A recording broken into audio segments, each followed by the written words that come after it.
नमस्कार दोस्तों, स्वागत है आप सभी का एक बार फिर से आपके अपने प्लेटफॉर्म टेक्स्ट बुक पर। मेरा नाम कमलदीप सिंह है। आज की इस क्लास में कुछ बेहतरीन चीज़ों पर हम डिस्कशन करने वाले हैं। तो जो भी दोस्त मेरे साथ कनेक्टेड हैं, आपका बहुत बहुत स्वागत है आज के इस वीडियो में। और बहुत ही इंटरेस्टिंग क्वेश्चंस होने वाले हैं, तो स्टार्टिंग से एंड तक मेरे साथ जुड़िएगा। तो चलो स्टार्ट करते हैं माँ सरस्वती के आशीर्वाद के साथ में और आगे बढ़ेंगे आज के इस क्लास में। तो ये टेलीग्राम का क्यूआर कोड है बेटा, इसको स्कैन करके सारे लोग ज्वाइन कर लेना। डेली क्लासेस की जो नोटिफिकेशंस हैं, पीडीएफ हैं, वो सब यहीं पर आपको प्राप्त होंगी। ठीक है, चलिए। आप दिवाली ऑफर का फायदा उठा सकते हैं। मात्र 899 रुपए में 1 साल की वैलिडिटी के साथ में आप लोग जो है टेक्स्ट बुक का पास प्रो मैक्स जो है बाय कर सकते हैं। तो पास प्रो मैक्स में आपको क्या मिलने वाला है? अनलिमिटेड टेस्ट सीरीज होंगी, लगभग 1.5 लाख से ज्यादा मॉक टेस्ट होंगे। कमल कोड का यूज करेंगे तो सारे बेनिफिट मिल जाएंगे। अदरवाइज आप मुझे इस नंबर पे कॉल या मैसेज भी कर सकते हैं, जिसके थ्रू मैं डायरेक्टली लिंक आपको शेयर कर दूंगा, उसमें आप बाय कर सकते हैं। ठीक है, चलो। तो बिना देर करे हुए मैं कुछ बेहतरीन क्वेश्चंस की प्रैक्टिस आज के इस क्लास में आपको कराने वाला हूं, जो आपके प्रीवियस ईयर में पूछे गए हैं। तो सीटेट के प्रीवियस ईयर में पूछे गए कुछ क्वेश्चंस की प्रैक्टिस करेंगे एक एक करके। आइए मैं सारे क्वेश्चंस को एक्सप्लेन कर देता हूं, डिटेल में समझेंगे हर क्वेश्चन को, ताकि आपको एग्जामिनेशन में किसी भी क्वेश्चन को करते समय समस्या का सामना ना करना पड़े। तो पहला प्रश्न है, जरा ध्यान से आप सभी लोग पढ़ेंगे इस प्रश्न को, क्योंकि बिना पढ़े उत्तर करने से कई बार क्वेश्चंस गलत हो जाते हैं, तो हमें उस चीज से बचना है। निम्नलिखित में से कौन सा प्राथमिक विद्यालय की पाठ्यचर्या का हिस्सा या भाग नहीं है? तो प्राथमिक विद्यालय जो होते हैं उनकी पाठ्यचर्या का कौन सा हिस्सा या भाग नहीं है? सबसे पहला है आपका टेसलेशन, भिन्न रैखिक समीकरण या नियमित द्विम आकृतियां। देखो, सबसे पहली चीज है इस क्वेश्चन में, सबसे इंपॉर्टेंट वर्ड है प्राइमरी क्लासेस। अब आपको ऑप्शन देखने हैं। प्राइमरी क्लासेस में आप खुद पे सोचो कि आपने कौन सी चीज प्राइमरी क्लासेस में नहीं पढ़ी थी। कौन सी चीज नहीं पढ़ी थी? रैखिक समीकरणें। रैखिक समीकरणें जो होती हैं ये अलजेब्रा का पार्ट होती हैं, और ये पढ़ाई जाती हैं लगभग आपको 6, 7, 8 क्लासेस में आके। ठीक है, तो ये जो आपका रैखिक समीकरणें हैं ये प्राइमरी स्कूल के करिकुलम का पार्ट नहीं होती हैं। ठीक है, चलो अभी नेक्स्ट। अब इसके बाद में आगे मूव करते हैं। ठीक है, अगले क्वेश्चन की तरफ मूव करते हैं। ये क्वेश्चन देखिएगा, which of the following not true about the nature of mathematics. तो गणित के नेचर के बारे में पूछ रहा है कि कौन सी चीज आपकी सत्य नहीं है, कौन सी चीज ट्रू नहीं है। पढ़िए प्रश्न को, प्रश्न को पढ़िए और मुझे फटाफट से उत्तर करके बताइए क्या होगा इस प्रश्न का सही जवाब। बोला गया है पहला विकल्प में, गणितीय संकल्पनाएं पदानुक्रम के अनुसार होनी चाहिए। पदानुक्रम का मतलब होता है कि ये हियरर्किकल होती है नेचर में। हियरर्किकल का मतलब होता है कि जैसे आपने पहले एडिशन पढ़ा दिया, फिर सब्ट्रैक्शन पढ़ा दिया, फिर मल्टीप्लिकेशन पढ़ा दिया। अब ऐसा नहीं कि डायरेक्टली पहले मल्टीप्लिकेशन पढ़ाओगे फिर उसके बाद एडिशन पढ़ाओगे, क्रम में होती हैं सारी चीजें। ठीक है, mathematics is based on inductive reasoning. गणित आपका इंडक्टिव रीजनिंग पर बेस्ड होता है। Mathematical concepts are abstract in nature, या फिर mathematics has its own set of symbols, words and language. तो गणित की अपनी खुद की भाषा होती है, खुद के सिंबल होते हैं, ये भी सही है। अब्स्ट्रैक्ट होते हैं कंसेप्ट, ये भी सही है। पहला वाला भी सही है। तो केवल सही कौन सा नहीं है? ये वाला, क्योंकि जो गणित का कंसेप्ट होता है, तो गणित जो है डिडक्टिव रीजनिंग पर ज्यादा बेस्ड है। आपका डिडक्टिव रीजनिंग पर ज्यादा बेस्ड होता है। ये यहां लिखा है इंडक्टिव वाला, तो ये गलत हो जाता है। चलिए नेक्स्ट, अभी अगले प्रश्न पे आते हैं फटाफट से। ये देखिएगा, प्रश्न को पढ़ लो पहले ध्यान से सारे लोग, क्योंकि मैंने बार बार बोला है प्रश्न को बिना पढ़े उत्तर मत करो। आप एग्जामिनेशन में जब बैठे होगे ना, तो प्रश्न तभी आपके लिए अच्छा समझ में आएगा जब आपने उस तरीके का प्रश्न या ध्यान से चीजों को पढ़ा होगा। जब 6050 को अंकों में लिखने के लिए कहा गया तो बच्चे ने 650 लिख दिया।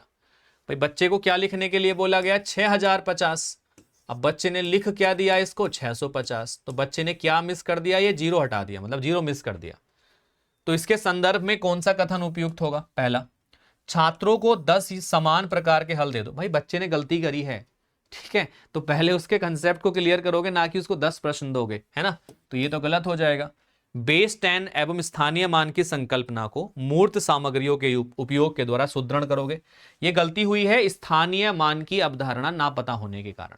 जीरो के स्थानीय मान को नहीं समझ पाया बच्चा, इसलिए गलती कर दी। तो उसकी उस अवधारणा को सुदृढ़ करेंगे, मजबूत करेंगे।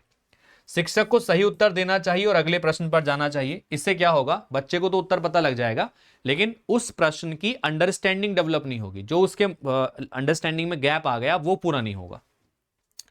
ठीक है, तो ये भी गलत है। तो बी वाला ऑप्शन सही है इसमें, बाकी सारे गलत हो जाते हैं।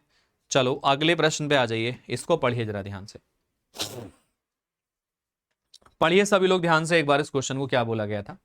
Which of the following will enhance problem solving ability among the learner, निम्नलिखित में से कौन सा विद्यार्थियों में समस्या समाधान की क्षमताओं में वृद्धि करेगा। तो समस्या समाधान की क्षमताओं में कौन सी चीज यहां वृद्धि करेगी, तो पहली है पाठ्य पुस्तक में हल किए हुए उदाहरणों पर आधारित प्रश्नों को हल करना, कि solving the problems based on a solve example given in the text book. देखो प्रॉब्लम सॉल्विंग क्या होता है, प्रॉब्लम सॉल्विंग होता है कि जब आप किसी ऐसी सिचुएशन में फंसे हो जहां कोई नई प्रॉब्लम आपके सामने है और आपको अपने अनुभव के आधार पर उस प्रश्न का या उस समस्या का समाधान निकालना है। सीखे हुए ज्ञान के आधार पर जब हम किसी समस्या का समाधान निकालते हैं तो वो समस्या सॉल्विंग या प्रॉब्लम सॉल्विंग कहलाता है। तो ये पाठ्य पुस्तक के समस्याओं को सॉल्व करने से तो नहीं होगा, चिन्हों, चित्रों, रेखा चित्रों आदि के द्वारा गणितीय परिस्थितियां प्रश्नों को निरूपित करके प्रश्नों को हल करना, मानसिक गणित की कार्य पुस्तिका में दिए गए प्रश्नों को हल करना, Mphasis on solving problem using the formal algorithm, ये भी गलत हो गया। तो बी वाला सही हो गया कि हमारे पास जो ऐसी सिचुएशंस है रियल लाइफ की, जो चित्रों के थ्रू दी गई हैं या फिर लैंग्वेज के थ्रू दी गई हैं, चिन्हों के थ्रू दी गई हैं, उन परिस्थितियों को गणित में निरूपण करके, गणितीय निरूपण करके उसका सॉल्यूशन निकालना, तो ये आपका सही हो जाएगा बी वाला विकल्प। ठीक है, अब आगे चलते हैं इसके बाद अगले क्वेश्चन की तरफ। ये बताइए मुझे फटाफट से आंसर करके, पढ़िए एक बार प्रश्न को सारे लोग इसका, और मुझे बताइए, सोच लो।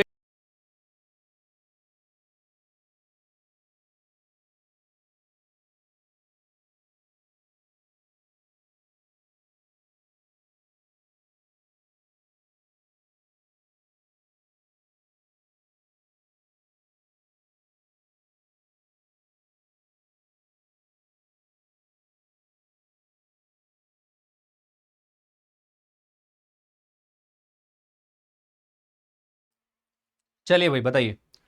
तो देखिएगा यार, which of the following concept can be taught using the Denise block. अब डिनीज ब्लॉक की मदद से कौन से कंसेप्ट बच्चे को पढ़ाए जा सकते हैं। सबसे पहले तो ये समझना जरूरी है डिनीज ब्लॉक होते क्या हैं। इस तरीके के क्यूबिकल ब्लॉक्स होते हैं। अगर आप इंडिविजुअल ब्लॉक्स रख रहे हैं तो ये इकाई को दर्शाते हैं। अगर 10 ब्लॉक को एक साथ रख दोगे दहाई को दिखाएंगे, 100 ब्लॉक को एक साथ रखोगे सैकड़े को दिखाएंगे, 1000 को रखोगे तो 1000 को दिखाएंगे। यहां पर जो ये वैल्यूज दी गई हैं, एडिशन, प्लेस वैल्यू और सब्ट्रैक्शन, ठीक है, सिखाई जा सकती हैं। एडिशन और फ्रैक्शन ये नहीं सिखाया जाएगा, इसमें भी आपका वॉल्यूम नहीं सिखाया जाएगा, और इसमें भी आपका ये शेप्स आ गया, फ्रैक्शंस आ गया। तो ये तीनों गलत हैं, पहला वाला ऑप्शन सही है। इसकी मदद से एडिशन, प्लेस वैल्यू और सब्ट्रैक्शन बच्चे को ये सिखाया जा सकता है, तो पहला विकल्प इसमें सही हो जाता है। चलिए अगले क्वेश्चन पे आइए, फटाफट से ये बताइए, पढ़िए इस प्रश्न को। राजलक्ष्मी कंचों का खेल खेल रही है, वह खेल में 6 कंचे हार जाती है, मतलब 6 कंचे वो हार गई, और अब उसके पास में 8 कंचे बचे हुए हैं। उसने कितने कंचों के साथ खेल को शुरू किया था, यह आपको बताना है। चलो बताओ, फटाफट से आंसर करके बताइए सारे लोग। उसने कितने कंचों के साथ में खेल को शुरू किया था। तो ये किस प्रकार की समस्या है भाई, वह 6 कंचे हार गई, उसके पास 8 कंचे बचे हुए हैं। देखो 6 कंचे हार गई का मतलब 6 कंचे कम हो गए और अभी भी 8 कंचे हैं। तो ये क्वेश्चन मार्क की वैल्यू निकालनी है तो निकाली जाएगी, ये 6 + 8, क्योंकि 6 इधर जाएगा तो प्लस हो जाएगा, 14 कंचे उसके पास में रहे होंगे। तो आपने अपने उत्तर को प्राप्त किया एडिशन करके, ठीक है। तो ये एडिशन की प्रॉब्लम है, और किस प्रकार की है, एक कंटेक्चुअल क्वेश्चन है जो रियल लाइफ के कंटेक्स्ट से लिया गया है, संदर्भ से लिया गया है। तो ये एक कंटेक्चुअल क्वेश्चन है सब्ट्रैक्शन पर, गलत कंटेक्चुअल क्वेश्चन है एडिशन पर सही। तो पहला वाला विकल्प इसमें सही हो जाता है, ठीक है। तो एडिशन के ऊपर एक कंटेक्चुअल क्वेश्चन दिया गया है। अब ये देखिएगा, गणितीय पहेलियों का उद्देश्य क्या बढ़ावा देना होता है। तो गणित की जो पहेलियां होती हैं, पजल्स होती हैं गणित के अंदर, वो किस चीज को बढ़ावा देती हैं। सो पहला है कि ये ड्रिल और प्रैक्टिस को बढ़ावा देती हैं। दूसरा है इंटरेस्ट इन मैथमेटिक्स। तीसरा है प्रॉब्लम सॉल्विंग स्किल्स, और चौथा है रिगर इन एल्गोरिथम्स, ठीक है। तो कलन विधि पर बल देने पर नहीं होता है, ये पहेलियां जो होती हैं गणित में रुचि को बढ़ावा देंगी, समस्या समाधान कौशल को बढ़ावा देंगी। ठीक है, तो ये दूसरा और तीसरा सही है, इसमें सी वाला विकल्प सही हो जाता है। चलिए नेक्स्ट अभी अगले क्वेश्चन पे आ जाते हैं। पहले ये क्वेश्चन इंग्लिश में अवेलेबल है, मैं इंग्लिश में दिखा देता हूं। मैंने आपको ना कई सारी थ्योरी का एक वीडियो बनाया था, दिखाया था आपको, कराया था क्लास के अंदर। इसमें सारी थ्योरी एक ही क्लास में मैंने एक्सप्लेन करी थी। अभी सारी थ्योरी कौन कौन सी थी, तो जो सारी थ्योरी मैंने कराई थी उसमें आपके पास में जो अवेलेबल थी, वैन हिले थ्योरी थी, ELPS थ्योरी थी, डिनीस का प्रिंसिपल था आपका, ठीक है, पोलिया का प्रॉब्लम सॉल्विंग मॉडल था, न्यूमैन एरर एनालिसिस का मॉडल था। तो ऐसी थ्योरी मैंने कराई थी आपको। तो न्यूमैन की थ्योरी से है, इसको शॉर्ट में बोला जाता है न्यूमैन का एरर एनालिसिस मॉडल, NEA। तो इसके 5 स्तर होते हैं। देखो ये बनाया क्यों जाता है मैं आपको बताता हूं। जब हम कोई भी वर्ड प्रॉब्लम को सोल्व कर रहे होते हैं तो टोटल 5 जगह पे गलतियां हो सकती हैं, 5 स्टेजेस में गलतियां हो सकती है। पहली गलती होती है रीडिंग में, कि बच्चा प्रश्न को पढ़ने में गलती कर दे। दूसरा होता है उसको कॉम्प्रीहेंड करने में। कॉम्प्रीहेंड का मतलब होता है समझने में, कि बच्चा उसको समझने में गलती कर दे वहां पे।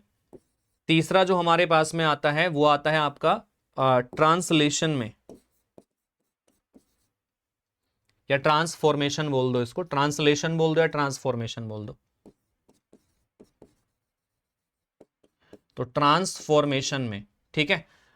चौथी गलती, ट्रांसफॉर्मेशन का मतलब होता है कि जब आप कोई वर्ड प्रॉब्लम को पढ़ते हैं, शब्द समस्या को पढ़ते हैं, उसमें कौन सा ऑपरेशन आपको यूज करना है, जोड़ना, घटाना, गुणा, भाग, है ना। तो ये सही तरीके से चयन करना ट्रांसफॉर्मेशन में आता है। फिर आता है आपका प्रोसेस स्किल। तो प्रोसेस स्किल में क्या होता है, प्रोसेस स्किल में होता है कैलकुलेशन की गलतियां, कि आपने जो है सही ऑपरेशन तो चुन लिया है लेकिन उसमें कैलकुलेशन में गलती कर दी है, तो ये प्रोसेस या प्रक्रिया कौशल में गलती होती है। फिर आता है नंबर 5। नंबर 5 होता है एनकोडिंग। एनकोडिंग का मतलब होता है उत्तर का प्रतिपादन करना, ठीक है, यानी उत्तर को लिखना। ये लास्ट लेवल होता है, यहां पे बच्चे गलती कर देते हैं। तो इसका सही ऑर्डर बताना था। तो पहला क्या होता है, रीडिंग द क्वेश्चन, सबसे पहले आ जाएगा सी, ये पहले नंबर पे आएगा। उसके बाद कॉम्प्रीहेंड, प्रश्न को समझना, नंबर 2। फिर तीसरे नंबर पे ट्रांसफॉर्मेशन, नंबर 3 आ जाएगा। फिर आ जाएगा परफॉर्मिंग मैथमेटिकल प्रोसीजर, नंबर 4। फिर नंबर 5 पे एनकोडिंग आ जाएगा। तो ये देख लो कौन सा है, CAB कहां पे है, CAB देखो यार, ये सेकंड ऑप्शन में दिया गया है, CABED, ठीक है। तो सेकंड ऑप्शन इसमें सही हो जाता है। चलो नेक्स्ट अभी अगला क्वेश्चन देखिएगा। अगला क्वेश्चन है, निम्नलिखित में से कौन सा अंत मुक्त श्रेय वाले प्रश्न का उदाहरण है, मतलब ओपन एंडेड क्वेश्चन कौन सा है ये पूछ रहा है इसमें। देखो भाई, सो फटाफट से बताइए, which of the following is an open ended question, बताइए। पहला है 136 और 142 के बीच 5 पूर्ण संख्याओं के सूचीबद्ध कीजिएगा। तो 136 और 142 के बीच में 5 ऐसी संख्याएं लिखिए जो पूर्ण संख्याएं हैं। तो ये तो क्लोज एंडेड हो गया, लिमिटेड होंगी, ठीक है। तो ये तो गलत हो गया आपका। 2 संख्याओं का योग 35 है, जिनमें से एक संख्या 16 है, दूसरी बतानी है कितनी होगी। तो ये भी आपका क्लोज एंडेड हो गया। एक आयत की लंबाई चौड़ाई 3:5 के अनुपात में है, आयत का परिमाप इतना है, लंबाई चौड़ाई ज्ञात करिए, आराम से निकाल लोगे, ये भी क्लोज एंडेड हो गया। 4 संख्याओं को सूचीबद्ध करना है जो 7 इकाई और 8 दहाई से द्वारा निर्मित संख्या से बड़ी है। 7 दहाई और 8 इकाई, 78 से बड़ी 4 संख्याएं इनफाइनाइट हो सकती हैं, मतलब अनंत संख्याएं आप लिख सकते हैं ऐसी जो 78 से बड़ी हैं, ऐसी 4 संख्याएं। तो ये ओपन एंडेड हो गया। तो आपको ओपन एंडेड बताना था, चौथा वाला विकल्प इसमें सही हो जाता है। चलो नेक्स्ट अभी अगले क्वेश्चन पे आ जाओ। पढ़िए ये प्रश्न जरा ध्यान से एक बार और मुझे बताइए इसका उत्तर क्या निकल के आएगा। बताओ बेटा, आंसर करके बताओ सारे लोग। निम्नलिखित में से कौन सा योगात्मक आकलन में सम्मिलित किया जा सकता है? Which of the following can be included in a summative assessment, बताओ। तो समेटिव असेसमेंट में कौन सी चीज इंक्लूड करी जा सकती है, फटाफट से बताइए। पहला है field trips, peer assessment, term and examination. तो समेटिव कहां होता है, समेटिव होता है एट लास्ट, सबसे अंत में होता है। सबसे अंत में टर्म एंड एग्जामिनेशन होती है, तो इसको सम्मिलित किया जा सकता है। चलो नेक्स्ट अगले क्वेश्चन पे आ जाओ। तो आसान प्रश्न था। जब 45 को 5 से गुणा करने को कहा गया तो एक बच्चे ने 45 को 5 बार जोड़ दिया। निम्नलिखित कथनों में से कौन सा कथन दिए गए संदर्भ में अति उपयुक्त होगा, बताओ। पढ़िए प्रश्न को, उसको फटाफट से सभी लोग ध्यानपूर्वक पढ़ेंगे और मुझे इस प्रश्न का उत्तर देंगे। भाई बच्चे को 45 को 5 से गुणा करने के लिए दिया गया। अब बच्चे ने क्या करा, 45 को 5 बार जोड़ दिया उसने। देखो ये जो कंसेप्ट होता है ना, जब एक ही संख्या को बार बार जोड़ा जाता है, इस कंसेप्ट को बोलते हैं रिपीटेड एडिशन। और इस कंसेप्ट का प्रयोग किया जाता है बच्चे को मल्टीप्लिकेशन का कंसेप्ट सिखाने के लिए। तो बच्चे ने जो एडिशन का कंसेप्ट था उसको मल्टीप्लिकेशन में अति विस्तारित कर दिया है। तो छात्र के पास गुणन की संकल्पनात्मक समझ नहीं है, ये तो गलत हो गया। छात्रा द्वारा उपयोग की गई रणनीति को दर्शाती है क्योंकि वह योग के ज्ञान को गुणन में विस्तारित करने में सक्षम है। तो ये बी वाला स्टेटमेंट सही हो जाता है। आगे देखो मत देखो कोई फर्क नहीं पड़ेगा, यही सही है। अब देखिएगा अगला क्वेश्चन, देखिए मैं आपको इसको पहले इंग्लिश में दिखाता हूं फिर इसका हिंदी वर्जन दिखाता हूं। The national curriculum framework 2005 position paper on teacher mathematics states crude methods of assessment encourage the perception of mathematics as mechanical computation. Which of the following most appropriately explain the meaning of the given statement? राष्ट्रीय पाठ्यचर्या रूपरेखा 2005 के गणित शिक्षण पर आधार पत्र के अनुसार आकलन की जो अपरिष्कृत विधियां हैं गणित को यांत्रिक गणनाओं के रूप में देखने के दृष्टिकोण को बढ़ावा देती हैं। तो निम्नलिखित में से कौन सा दिए गए कथन के अर्थ की व्याख्या करता है? देखो हमें हमेशा जब प्रश्न पेडागोजी का मिलेगा तो उसमें उसकी लैंग्वेज मैटर करती है, क्या दी गई है। हमारे स्टेटमेंट को जो सपोर्ट करने वाला उत्तर होगा वो हमारा सही आंसर होगा, ना कि वो जो सही दिख रहा है। ठीक है, दिखने वाले चारों सही हो सकते हैं लेकिन हमारे स्टेटमेंट को कौन सा सपोर्ट कर रहा है वो सही होता है। अब इसमें यह बोला गया, पहले प्रश्न को समझ लो। हम जो आकलन की विधियां यूज करते हैं वो आकलन की विधियों ने क्या किया है, गणित को एक यांत्रिक सब्जेक्ट के रूप में पेश किया है। ये रहा देखो, आकलन की अपरिष्कृत विधियां गणित को एक यांत्रिक गणनाओं के रूप में देखने के दृष्टिकोण को बढ़ावा देती हैं कि गणित केवल यांत्रिक गणनाओं का विषय है, गणनाओं का विषय है, जोड़ना घटाना गुणा भाग। तो निम्नलिखित में से कौन सा कथन इसकी व्याख्या करता है? पहला, गणित में आकलन की प्रकृति ने गणित को केवल समस्या समाधान, कार्यविधि, अभिकलनीय कौशल को समाविष्ट करने के रूप में प्रस्तुत किया है या समष्टि करने। केवल रचनात्मक आकलन विधियां ही गणित में आकलन का भाग होनी चाहिए, तो ये तो बिल्कुल गलत हो गया। अभिकलनीय कौशल गणित शिक्षा का महत्वपूर्ण भाग है, अतः गतिविधियों के द्वारा मूर्त सामग्रियों का उपयोग करते हुए अभिकलन पढ़ाया जाना चाहिए, यह भी गलत हो गया। प्राथमिक स्तर पर गणित में अभिकलनीय कौशल की आवश्यकता नहीं है, अतः उच्चतर कक्षाओं में इस पर बल दिया जाना चाहिए, यह भी गलत हो गया, क्योंकि तीनों में से कोई भी स्टेटमेंट को सपोर्ट नहीं कर रहा है। पहला वाला आपके स्टेटमेंट को सपोर्ट कर रहा है कि गणित में आकलन की जो प्रकृति है ना, गणित को केवल समस्या हेतु कार्यविधि, अभिकलनीय कौशल को समष्टि करने के रूप में प्रस्तुत करती है। इसीलिए ऐसा लोगों को लगता है कि गणित केवल जोड़ने घटाने का एक सब्जेक्ट है। ठीक है, तो ये पहला वाला कथन इसमें सही हो जाता है। तो यही चीजें आपको एग्जाम्स में पूछ ली जाती हैं। अब चलिए कुछ कंटेंट से रिलेटेड क्वेश्चन करा देता हूं, सिंप्लीफिकेशन पर आधारित प्रश्न है।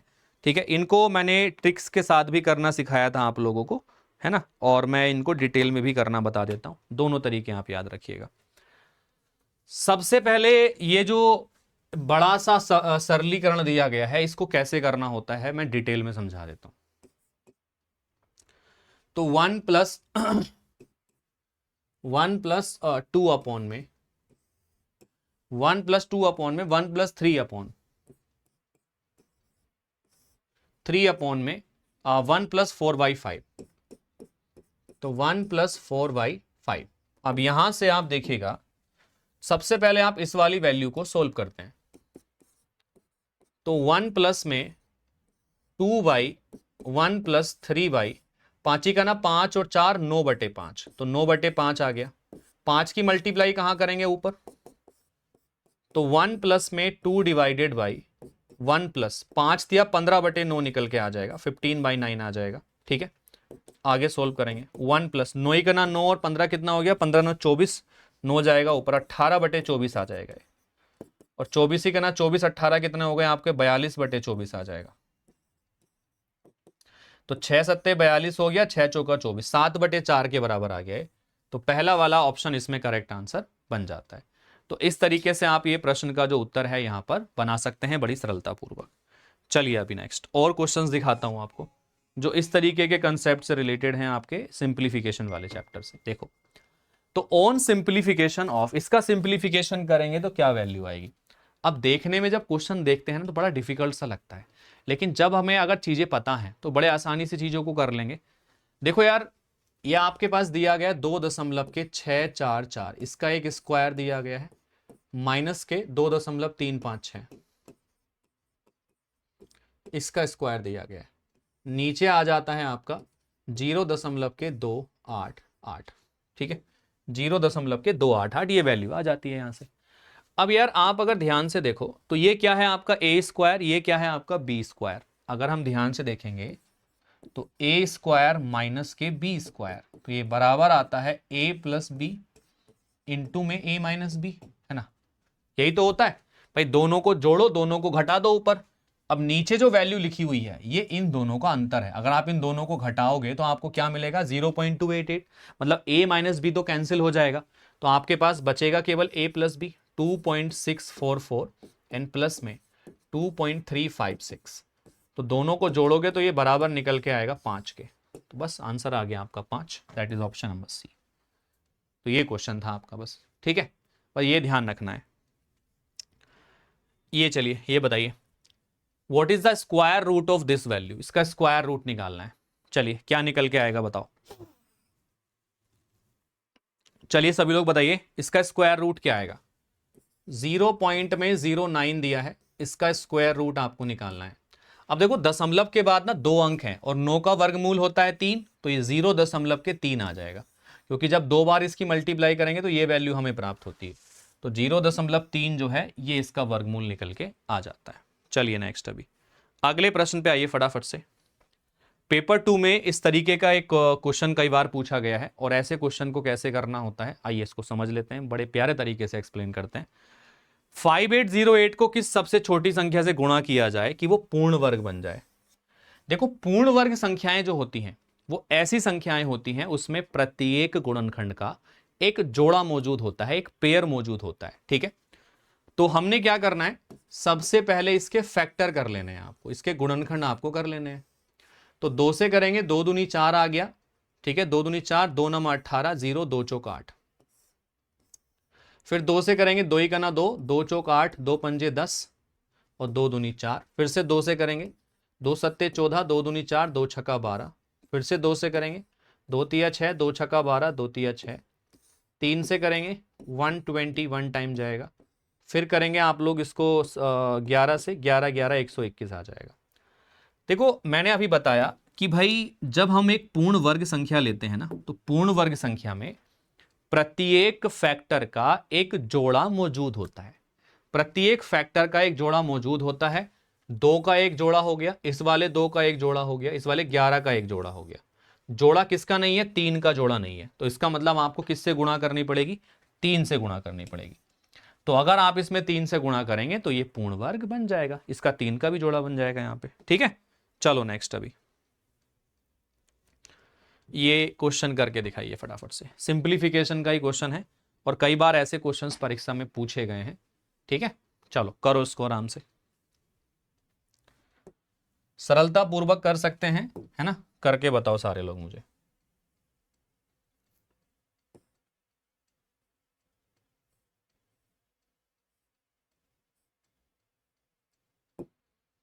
देखो भाई यार, ये 8 का क्यूब रूट है, 8 का क्यूब रूट कितना होता है, 2 के बराबर आता है नीचे। 16 का स्क्वायर रूट कितना आता है, 4 के बराबर। ये डिवीजन है, डिवीजन का मतलब अगली वाली वैल्यू उल्टी हो जाती है, तो अगला वाला वैल्यू उल्टा हो जाएगा। 49 का वर्गमूल होता है 7, ये ऊपर आएगा, और 100 का वर्गमूल 10 नीचे आ जाएगा। गुणा में 5, 125 का घनमूल निकालना है, 5 आ जाएगा। तो 5 दूनी 10 से 10 कट जाएगा, आंसर आ गया 7/4। 4 ही करना 4 हो गया, 1 सही 3/4 आ जाएगा, तो 1 सही 3/4 या 7/4, बी वाला ऑप्शन सही हो जाएगा। चलो एक और क्वेश्चन देखो उसी टाइप का। इसको किस छोटी संख्या से गुणा किया जाए कि पूर्ण घन बन जाए। अब यार पूर्ण घन की बात हो रही है। पूर्ण घन क्या होता है? पूर्ण घन वो संख्या होती है जिसमें प्रत्येक फैक्टर का एक जैसा 3 फैक्टर होता है। अब जैसे कि मान लिया 27 है, तो 27 एक पूर्ण घन संख्या है क्योंकि इसमें 3 के एक जैसे 3 फैक्टर हैं। तो इस तरीके से एक जैसे 3 फैक्टर होने चाहिए हर एक फैक्टर के, तो वो पूर्ण घन संख्या होती है। अब यहां पर 13 23 था, पहले इसके फैक्टर कर लेते हैं। 5 3 8 और 1 9, 3 से कट जाएगा। 3 चौक 12, 3 चौक 12, 3 इकना 3, फिर 3 से काट लो इसको, ये आएगा 3 इकना 3, 3 चौका 12 और 3 सत्ते 21। 7 से काट लो, 7 दूनी 14, 7 इकना 7। इसको आप लोग फिर 3 से काट लो, 3 सत्ते 21। ठीक है, तो यहां पर अगर आप ध्यान से देखें तो ये 3 का जो फैक्टर है इसका तो आपका एक 3 फैक्टर मिल गया। 7 के फैक्टर का एक फैक्टर गायब है, इसमें 2 ही फैक्टर है। तो आपको किससे मल्टीप्लाई करनी पड़ेगी? पूर्ण घन बनाने के लिए 7 से मल्टीप्लाई करनी पड़ेगी। तो इस तरीके से आप इसको यहां पे देख सकते हैं। ठीक है भाई, तो ये क्वेश्चंस बहुत आसान है भाई, इनका तरीका आप लोगों को आना चाहिए कैसे करना होता है। ठीक है, चलो नेक्स्ट ये देखिएगा, the square root of this. इसका स्क्वायर रूट आपको निकालना है, क्या निकल के आएगा बताओ सभी लोग।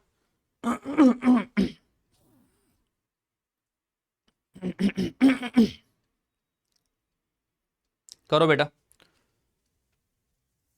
तो कई कई लोग क्या करेंगे, इसका स्क्वायर निकालेंगे, इसका स्क्वायर निकालेंगे। नहीं करना भाई।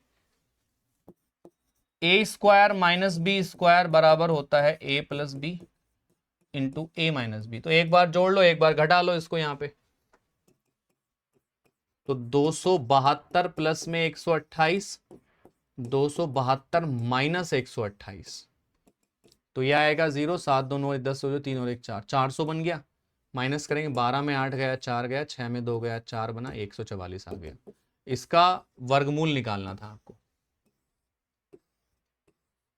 तो 400 का वर्गमूल 20 हो गया, इसका 12 हो गया, 12 दूनी 24 यानी 240 आ जाएगा। लीजिए हो गया क्वेश्चन, बताइए। इससे फास्ट कर सकते हो? तरीका, फिर वही बोलूंगा, तरीका पता होना चाहिए।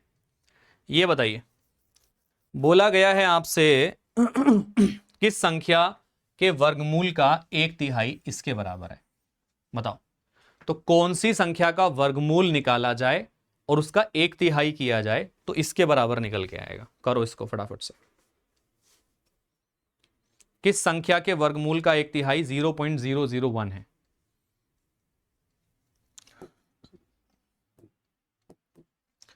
देखो, मान लेते हैं कोई संख्या n है, ठीक है, मान लेते हैं किस संख्या के वर्गमूल का 1/3।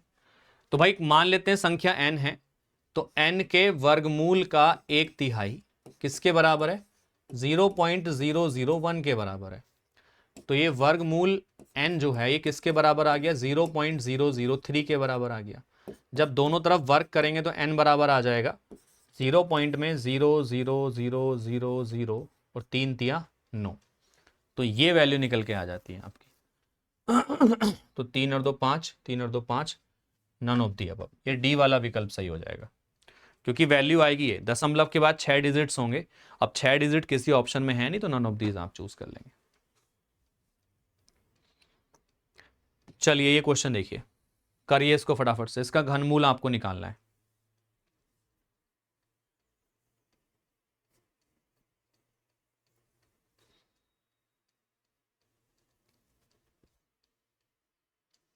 देखो ये ऊपर लिखा है 72.9, यहां नीचे ये दशमलव के बाद 1 डिजिट है, दशमलव के बाद 4 डिजिट है। दशमलव हटाएंगे तो यहां पे 3 डिजिट और बढ़ जाएंगी आपकी। ठीक है, तो ऊपर जो वैल्यू बन गया दैट इज 729000। ठीक है, इसका घनमूल है। और नीचे की तरफ जो बन गया है, मैं सेपरेट तरीके से लिख रहा हूं, 4096 का घनमूल है।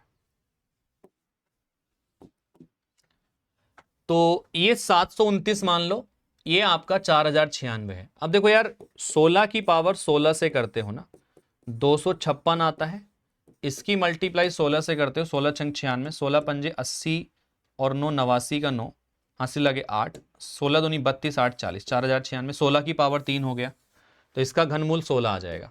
अब ये 3 जीरो है मतलब 1000, 1000 का घनमूल 10 आता है, तो ऊपर बन जाएगा 90 और नीचे बन जाएगा 16, तो 16 पंजे 80 हो गया, 5 दशमलव के 16 छंग 96 आ जाएगा 625, तो 5.625 आ जाएगा, that is option number B. बस हो गया क्वेश्चन, लीजिए आपका। तो ऐसे आप क्वेश्चन कर सकते हैं। एक क्वेश्चन ऐसा भी पेपर में बन जाता है कभी कभी, इसको करने का भी एक निंजा टेक्निक है। देखो, जब कभी भी कोई ऐसा क्वेश्चन पेपर में बने तो घबराना नहीं है देख के। सबसे पहली चीज क्या होती है, ये जो नीचे की तरफ वैल्यूज लिखी हुई हैं, अगर आप इनके इस तरीके के गुणनखंड कर सकते हैं जिनके बीच का अंतर 1 हो, जैसे कि ये जो 6 है, 6 के ऐसे फैक्टर जिनके बीच का अंतर 1 है, 2 3, 12 के ऐसे फैक्टर 3 4, 3 चौक 12, इसके फैक्टर 4 पंजे 20, और ये एक ऑर्डर में आएंगे ऐसे ही। 30 के फैक्टर आएगा 5 छक्का 30, 42 का आ जाएगा 6 सत्ते 42, 56 का आ जाएगा 7 अट्ठे 56, 72 का आ जाएगा 8 नम्मा 72। ठीक है, तो एक को मैं समझा देता हूं, जैसे कि 1/6 लिखा है और ये फैक्टर आपने कर लिए, तो आप इसको लिख सकते हैं 1/2 माइनस के 1/3। दोनों को सोल्व करोगे तो सेम वैल्यू निकल के आएगी। ठीक है, तो मतलब 1/6 है ना, ये किसके बराबर है, 1/2 माइनस 1/3 के बराबर है। मतलब ये जो 1/3 है ना, ये नेगेटिव में है। अब ये नेगेटिव में है और ये वाला पॉजिटिव में है, तो negative positive cancel, negative positive cancel, negative positive cancel, negative positive cancel, ये सब कैंसिल आउट हो जाएंगे। यहां पे बचेगा माइनस का, देखो ये सेकंड वाला माइनस में होता है, तो 9 वाला 9 से कैंसिल हो गया है फर्स्ट वाले से। यहां कितना बचा, केवल 1/2, तो ये फर्स्ट वाला बचा, तो फर्स्ट वाला ही आंसर हो जाएगा। क्लियर है भाई? तो ये तरीके से आप इन क्वेश्चंस के सॉल्यूशन यहां पे बना पाएंगे। तो चलिएगा, सभी को दिवाली की बहुत बहुत शुभकामनाएं। आज के इस क्लास को मैं यहीं तक रखता हूं, बाकी चीजें अगली क्लास में कंटिन्यू करेंगे। तब तक के लिए all the best, take care, thank you, bye bye and जय। Thank you guys.